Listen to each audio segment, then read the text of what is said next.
David Muir, ABC's World News Tonight, America's most watched newscast. Now streaming same day with all the breaking news of the day on Disney Plus. Most watched, most trusted. Now on Disney Plus every night. Tonight, breaking news 2026 rings in with extreme weather from coast to coast. Snow and bitter cold from the Great Lakes to the Northeast. Millions waking up to frigid temperatures. A heavy snow squall ripping through Pennsylvania into upstate New York. While in the West, millions of Americans are under a flood threat as another round of heavy rain and mountain snow hits California. The Rose Parade, a near washout. Our weather team standing by. What's in store for the coming week? The deadly New Year's Day tragedy in the Swiss Alps. Dozens killed in a fire at a bar just after midnight. The frantic scene, flames quickly spreading, people running for their lives. The Swiss president calling it one of the worst tragedies the country has ever experienced. Soufi Burridge from the scene. A new year and a new reality. Healthcare costs soar for more than 20 million Americans ahead of the looming political fight over affordability. And the dramatic reversal. President Trump abandons efforts to deploy the National Guard to 3 major cities. Selina Wang reporting from South Florida.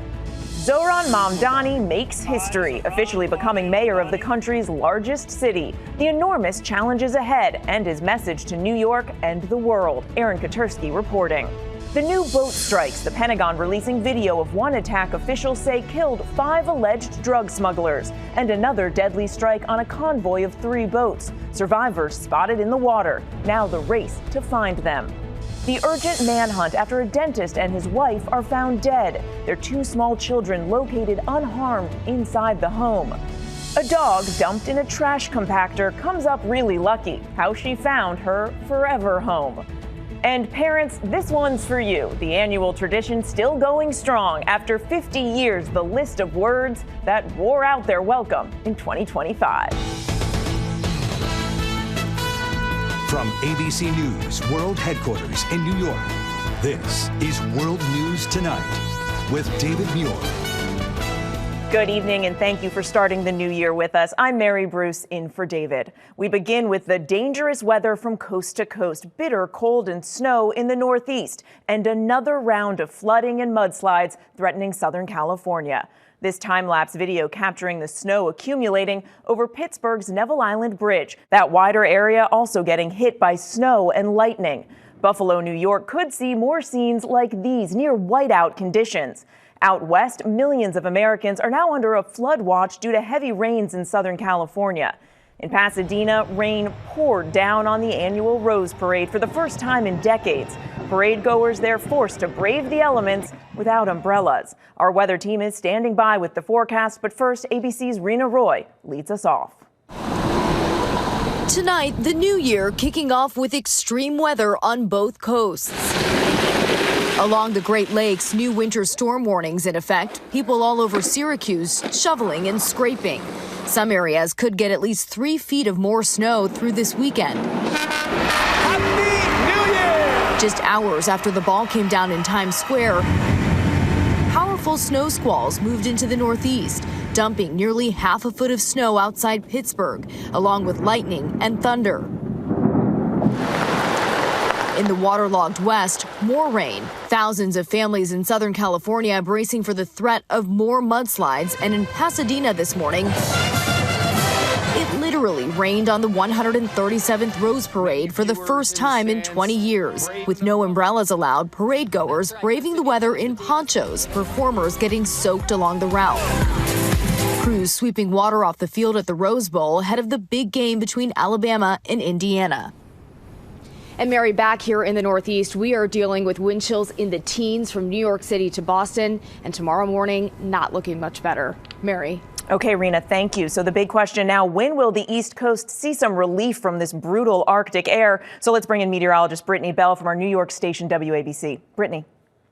Mary, we have to wait until later next week to get some relief from these very cold temperatures. I want to get right to those frigid wind chills early tomorrow morning across the Northeast. It could feel like 11 degrees in New York City, also 15 below across portions of Maine. This Arctic blast also bringing in lake effect snow, and that continues tonight through tomorrow. There's a winter storm warning out for Erie and Buffalo. They could see up to a foot of snow, 1 to 2 feet possible in between Watertown and Syracuse.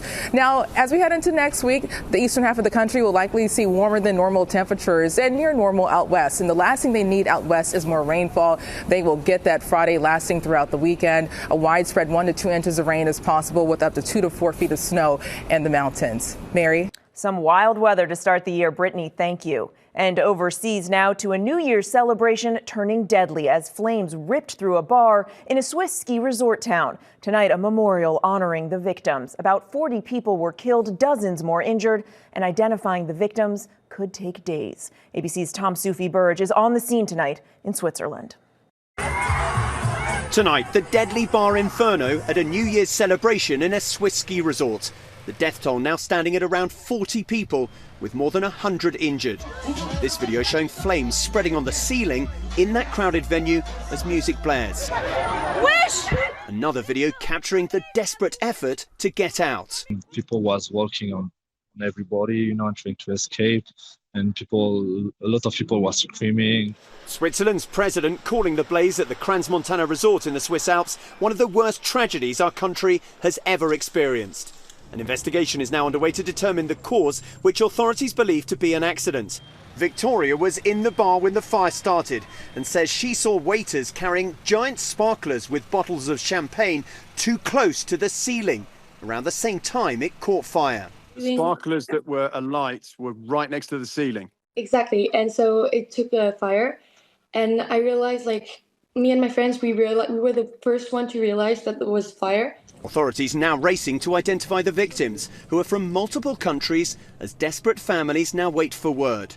Nane Gasparian and her friends telling me they know people who were either killed or injured. I can't believe that all this happened. It's very terrifying. Now leaving flowers at a growing memorial. Mary, officials say the investigation has just begun and identifying the victims could take days. Mary? And we are thinking of all their families tonight. Tom, thank you. Now tonight, with Affordable Care Act subsidies now expired, health care costs for more than 20 million Americans are spiking. Some may simply not be able to afford insurance at all. ABC's senior White House correspondent Selina Wang has the details. Tonight, after months of Washington inaction, more than 20 million Americans hit with soaring healthcare costs as those affordable healthcare subsidies have now expired. Premiums skyrocketing 114% on average, according to the Kaiser Family Foundation. It's a massive financial blow for Americans like Dawn Wheeler in Kansas City. She's undergoing treatment for breast cancer that has spread to her liver and bones. She says her monthly premiums are now jumping from $69 to $272, and her deductible from $0 to $6,000. Just the chemo drugs alone are tens of thousands of dollars. Are you able to afford that pretty significant monthly increase? Not without dipping into savings. Dawn says she can't work because of her treatments. Her husband taking on more jobs to make ends meet. I'm really kind of scared going into this year. The subsidies were created in 2021 to lower insurance costs during the pandemic. Since then, enrollment in the Affordable Care Act has nearly doubled. For months, Democrats fought to extend the tax credits. They were at the heart of the fight on Capitol Hill that led to the longest government shutdown in U.S. history. But that effort failed. Republicans still haven't agreed on a health care plan, and Trump has not released one either. During the campaign, he said he had concepts of a plan. I'd like to see the money that is going to the insurance companies by the hundreds of billions of dollars. And I want that money to go to the people directly and let the people buy their own health care. Trump hasn't explained how it would work and what it would mean for health care premiums, especially for the millions now scrambling to figure out how to afford or even keep their insurance. And also tonight, Mary, President Trump is announcing that the National Guard is leaving Portland, Los Angeles, and Chicago, but warns, quote, "We will come back if crime begins to soar again." But Mary, the president is keeping the National Guard troops on the ground in Memphis, New Orleans, and Washington, D.C. Okay, Selina, thank you.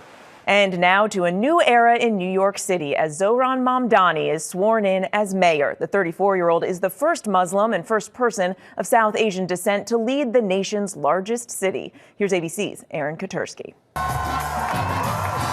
Tonight, a new era in the nation's largest city. I, Zohran Mamdani, do solemnly swear.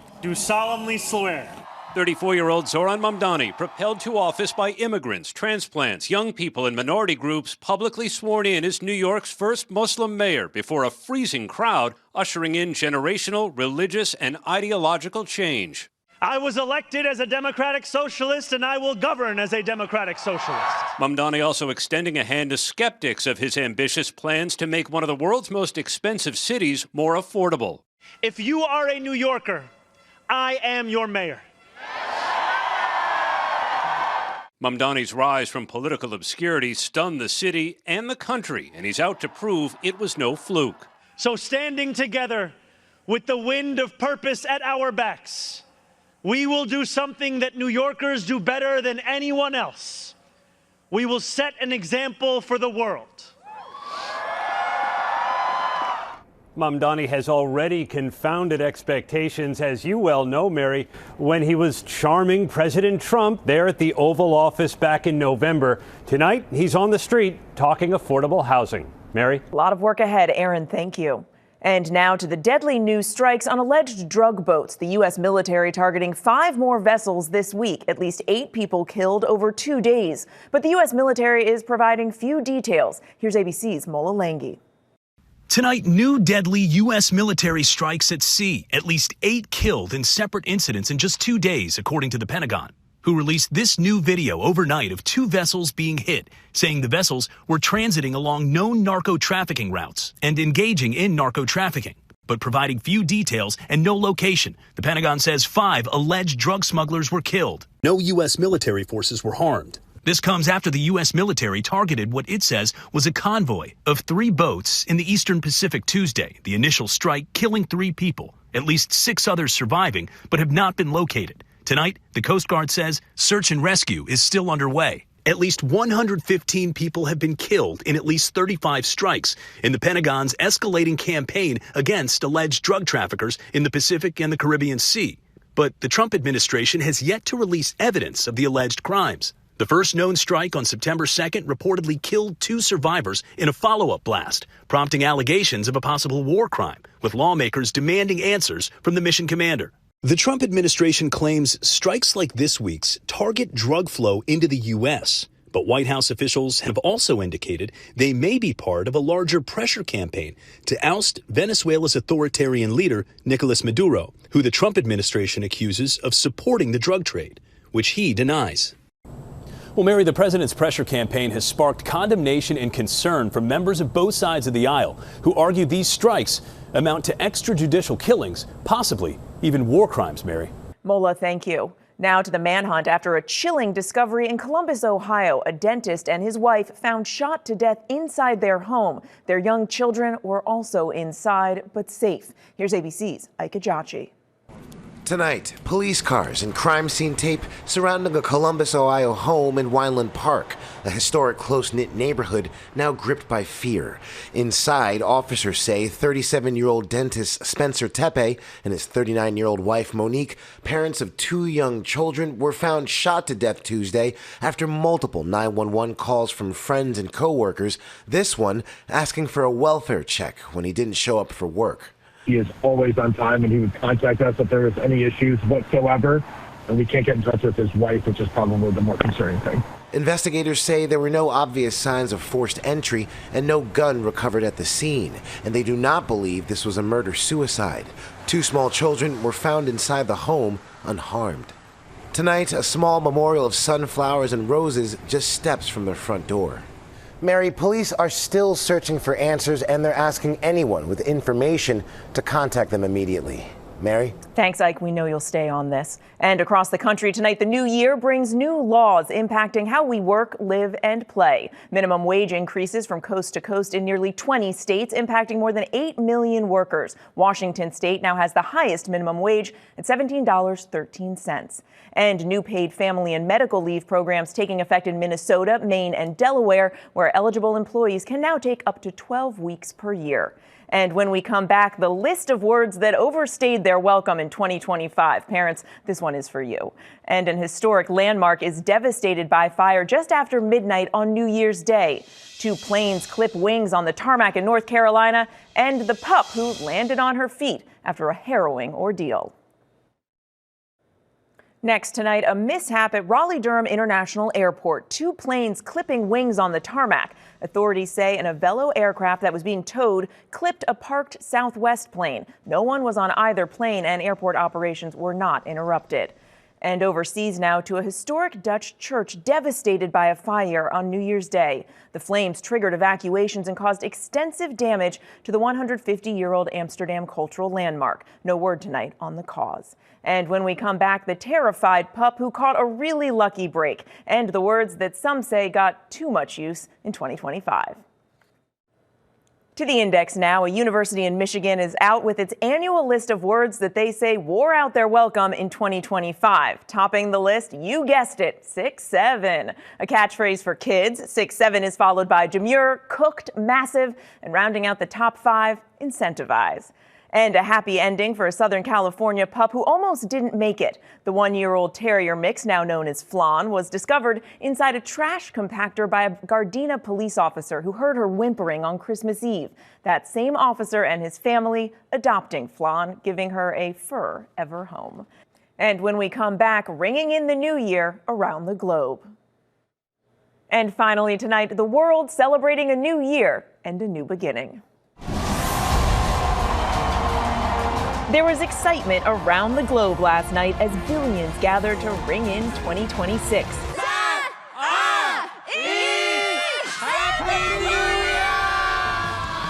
From Taiwan to Egypt,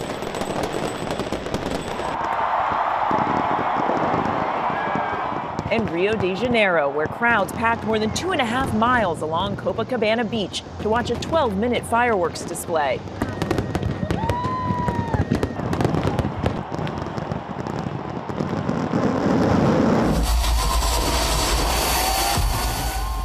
Thousands of revelers gathered in Mexico City.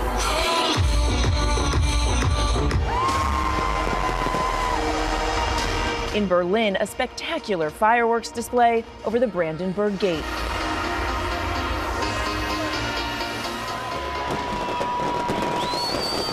And lighting up the sky over the pyramids in Giza, too.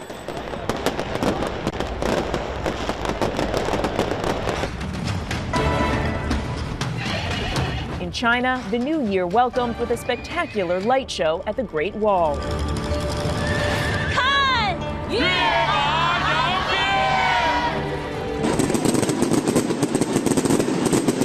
In Madrid, a jubilant crowd of roughly 15,000 packed elbow to elbow in anticipation.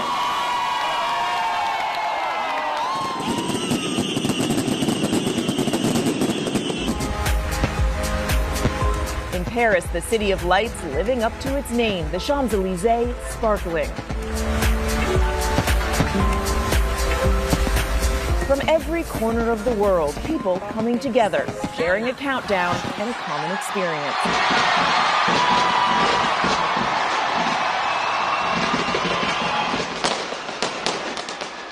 Filled with hope for a fresh start.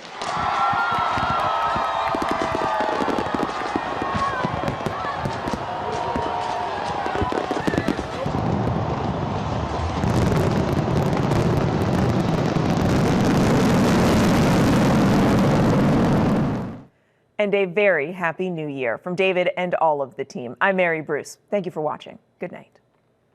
David Muir, the most watched newscast in America. And now, ABC's World News Tonight has won the Emmy for Best Live News Program for the 3rd year in a row.